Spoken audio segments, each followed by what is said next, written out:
Welcome to all of you, myself Raees Ahmed, faculty member of Succeed Academy. जैसे कि आपको पता ही है, पंचायत अकाउंटेंट असिस्टेंट के एग्जाम्स होने वाले हैं, उसके रिलेटेड लेक्चर सीरीज चल रही थी। अभी इसमें एक टॉपिक रह गया था, agriculture in economic development and industrialisation with economic development. ठीक है, एग्रीकल्चर का कंपोनेंट मैंने कवर अप किया। इंडस्ट्रीज का जो कंपोनेंट है, इसमें दो सेगमेंट्स होते हैं। फर्स्ट, जो आपको फैक्चुअल डाटा पता होना चाहिए, ठीक है, जैसे इंडस्ट्रियल पॉलिसीज कब लॉन्च हुई, क्या हुआ, एमएसएमईज हम किनको कहेंगे, महारत्ना, नवरत्ना, मिनी रत्ना स्टेटस किनको मिला है। इसके अलावा इस टॉपिक में एक होम असाइनमेंट आपके लिए ये है, वो ये है, आपको डिफरेंट टाइप्स ऑफ इंडस्ट्रीज पढ़नी है। जैसे सिलिक इंडस्ट्री, जैसे स्टील इंडस्ट्री, सबसे पहला प्लांट कहाँ पे बना, कौन सा प्लांट सबसे पहले इंडिया में एस्टैब्लिश हुआ। कॉटन इंडस्ट्रीज आपको पढ़ने हैं, या कश्मीर में जो खादी एंड विलेज बोर्ड है उसके रिलेटेड आपको पढ़ना है। किस इंडस्ट्री को हम सनराइजिंग इंडस्ट्री कहते हैं। तो वो जो सिंपल सा टॉपिक है, इसका पार्ट सेकंड यानी कि टाइप्स ऑफ इंडस्ट्रीज, वो आप खुद करोगे। हाँ, इसमें एक टेक्निकल पोर्शन है, वो मैं आपको कवर करके देता हूँ। ठीक है, काफी ज्यादा इंपॉर्टेंट रहेगी एग्जामिनेशन पॉइंट ऑफ व्यू से ये स्लाइड। क्यों? क्योंकि इसको हमें कोरिलेट करना है इकोनॉमिक्स के साथ। सो दैट्स व्हाई मैंने यहाँ पे मेंशन किया। देखिए, एग्रीकल्चर से भी डेवलपमेंट होती है, इंडस्ट्री से भी डेवलपमेंट होती है, और सर्विस से भी डेवलपमेंट होती है। क्योंकि तीन ही मेन सेक्टर्स ऑफ इकोनॉमी है, whether it is agriculture sector, industrial sector और सर्विस सेक्टर। देखिए, एग्रीकल्चर सेक्टर से भी डेवलपमेंट होती है, लेकिन उतनी रैपिडली नहीं। लेकिन इंडस्ट्रियल सेक्टर एक ऐसा सेक्टर है जहां पे जो डेवलपमेंट होती है काफी रैपिड होती है। बात समझ में आ रही है?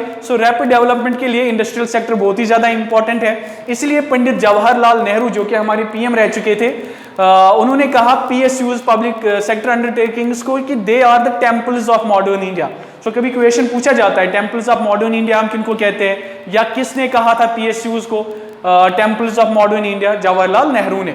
इसके अलावा चूंकि इकोनॉमी के साथ रिलेटेड है, पूछा जा सकता है कि जीडीपी में कितना कंट्रीब्यूशन है। अगर हम 1990s की बात करेंगे, इंडस्ट्रीज में जीडीपी का कंट्रीब्यूशन 26.8% चल रहा था। 2016-2017 फाइनेंशियल ईयर की बात करेंगे तो 30.73% इसका कंट्रीब्यूशन है।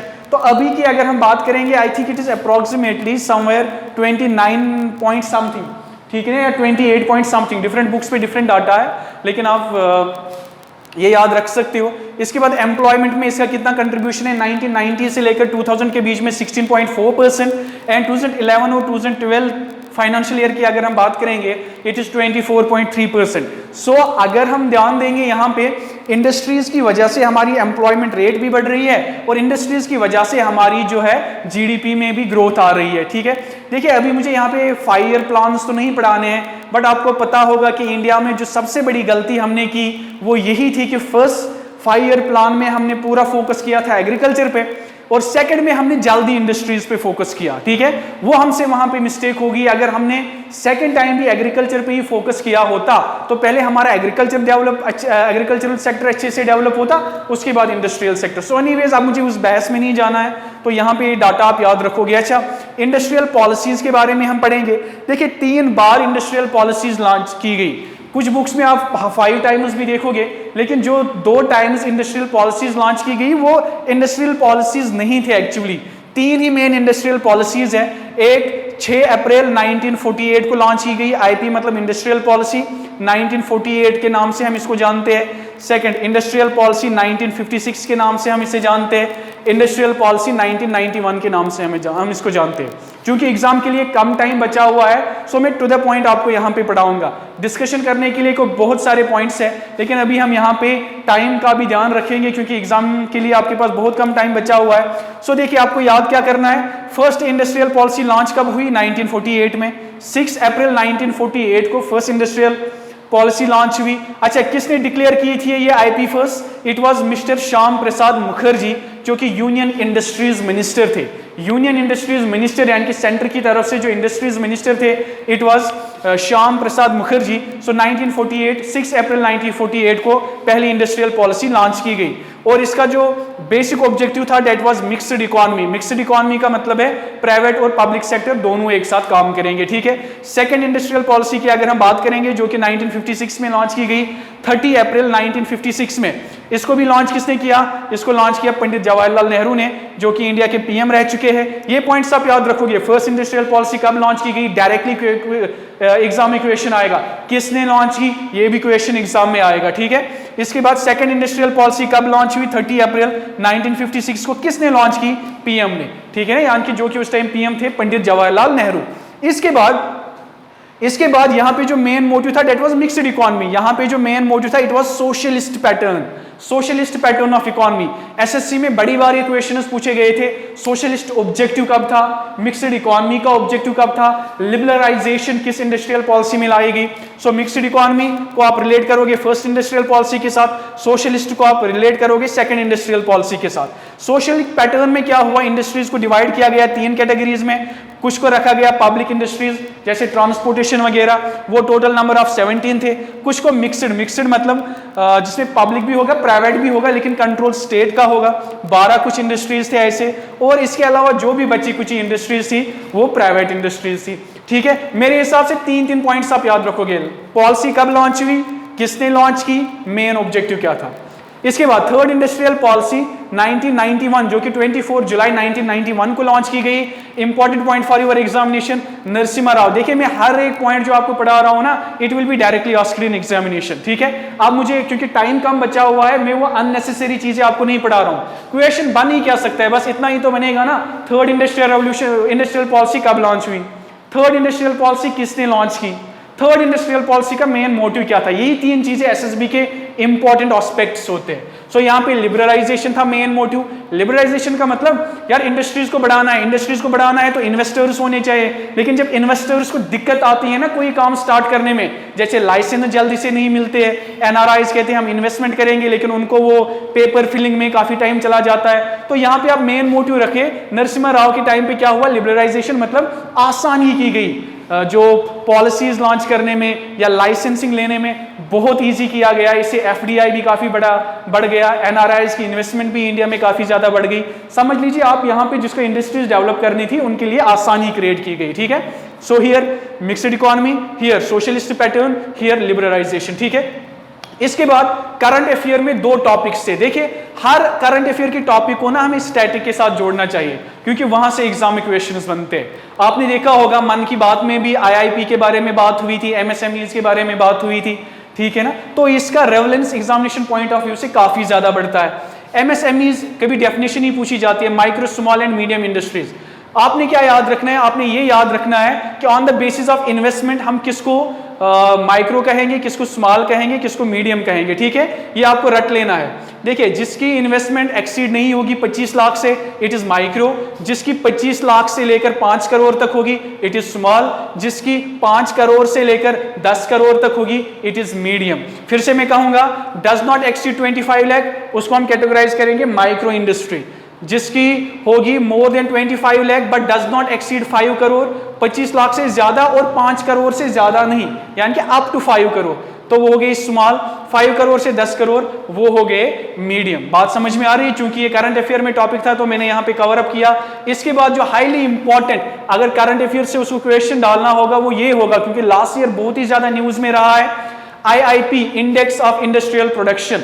अब डायरेक्टली क्वेश्चन आएगा आईआईपी को रिलीज कौन करता है, इंडेक्स ऑफ इंडस्ट्रियल प्रोडक्शन। याद रखोगे आप एनएसओ, नेशनल स्टैटिस्टिकल ऑफिस, जिसको पहले हम सीएसओ कहते थे। एनएसओ इसको लॉन्च करता है, किस मिनिस्ट्री के अंडर फॉल होगा, मिनिस्ट्री ऑफ एमओएसपीआई यानी कि ministry of statistics and programme implementation.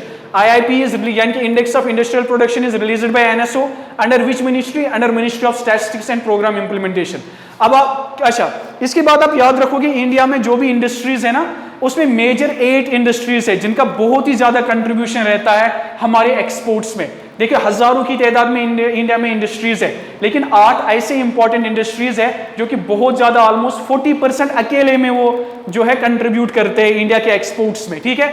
उनमें से अब आपको वो डिटेल में याद नहीं रखना है, एसएसबी का फेवरेट एरिया है। आपसे पूछा जाएगा सबसे ज्यादा कंट्रीब्यूट कौन कर रहा है, मैक्सिमम पेट्रोलियम इंडस्ट्री।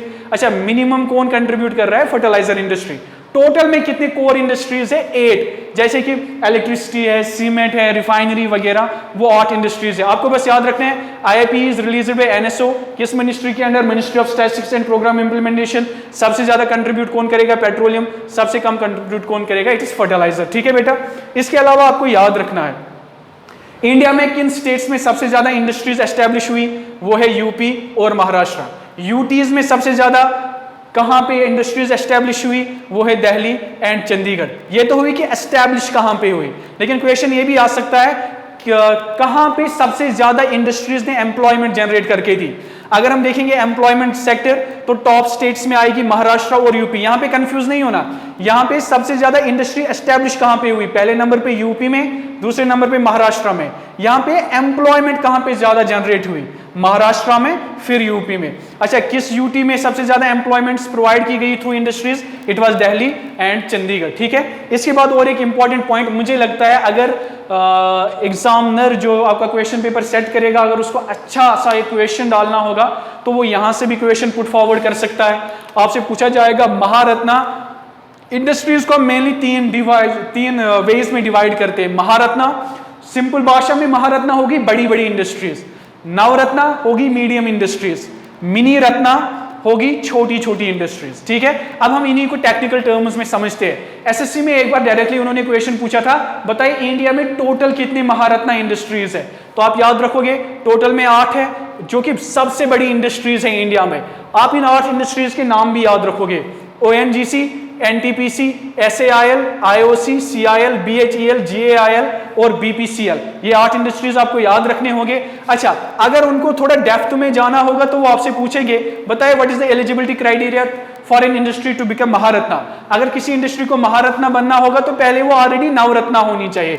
नवरत्ना मतलब पहले वो छोटे कैटेगरी में फॉल होनी चाहिए। ठीक है, अच्छा, स्टॉक एक्सचेंज में वो लिस्टेड होनी चाहिए। जो स्टॉक एक्सचेंज को रेगुलेट कौन करता है, SEBI, securities and exchange board of India, तो वहां पे ये मेंशन होना चाहिए उसका नाम। इसके अलावा जो एवरेज नेट प्रॉफिट होगा वो 5000 करोड़ होना चाहिए। अच्छा, अब आप कहोगे कितने सालों का एवरेज नेट प्रॉफिट हम चेक करते हैं, लास्ट 3 ईयर्स का। एवरेज एनुअल नेट वर्थ कितना होना चाहिए, इट शुड बी 15,000 करोड़। जब ये चीजें होंगे तब जाके हम इन इंडस्ट्रीज को कहते हैं महारत्ना इंडस्ट्रीज। काफी बड़ी इंडस्ट्रीज है, बहुत ज्यादा एवरेज एनुअल टर्नओवर है, बहुत ज्यादा नेट प्रॉफिट है। और एक पॉइंट याद रखना, किसके अंडर ये होनी चाहिए, listed stock exchange. Stock exchange को रेगुलेट कौन करता है, सेबी। जैसे हमारे बैंक्स को रेगुलेट कौन करता है, आरबीआई, ऐसे स्टॉक एक्सचेंज को रेगुलेट कौन करता है, SEBI. Now we will move towards Navratna. Navratna में टोटल 16 इंडस्ट्रीज है। मैंने यहाँ पे 11 इंडस्ट्रीज का नाम मेंशन किया है। यहाँ से वो क्वेश्चन आपको नहीं पूछेंगे, बट हाँ 2-4 इंडस्ट्रीज आप एक बार नजर दोगे यहाँ पे, HPCL, MTNL, BEL, HAL, PFC, NMDC, PGCIL, REC, NALCO, SCI, RIN. अब यहाँ पे एक काम करोगे, एचपीसीएल को याद रखोगे, एमटीएनएल को याद रखोगे एंड एनएएलसीओ को आप याद रखोगे। ठीक है, 3 ही इंडस्ट्रीज यहाँ पे याद रखना है, लेकिन टोटल में आप याद रखोगे 16 है।